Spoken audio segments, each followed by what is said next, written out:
आता मी बनवते स्वयंपाक. म्हणलं आता काय बनवायचं, तर सांबार भात बनवते, भेंडी बनवते.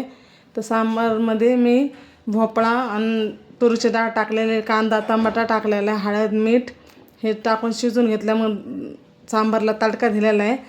कढीपत्ता, मोहरी, लाल मिरची, सांबार मसाला, धन्याची पावडर हे सगळं टाकून मस्त तडका दिला आहे. मग भात टाकला शिजायला, त्याच्यात थोडंसं मीठ टाकलं, तेल टाकलं आणि भात शिजतंय. आता म्हणलं भेंडी बनवून घेते. तर भेंडीमध्ये मी मसाला भरून घेतलेला आहे मस्तपैकी. कांदा मसाला, धन्याची पावडर, गोडा मसाला, हळद, मीठ आणि थोडंसं शेंगदाण्याचं कूट टाकून मस्त भरून भेंडी बनवली. कुरकुरीत होस्तवर मस्त फ्राय करून घ्यायचे. थोडंसं त्याला झाकून ठेवायचं. तुम्ही बघू शकता किती सुंदर कुरकुरीत भेंडी झालेली. माझा भात पण झालेला आहे, सांबार पण झालेलं आहे. चला आता आम्ही जेवण करून घेतो. तुम्ही बघू शकता किती सुंदर जेवण झालेलं आहे. तर आमच्या चॅनलला लाईक करा, शेअर करा, सबस्क्राईब करा. बाय बाय, धन्यवाद.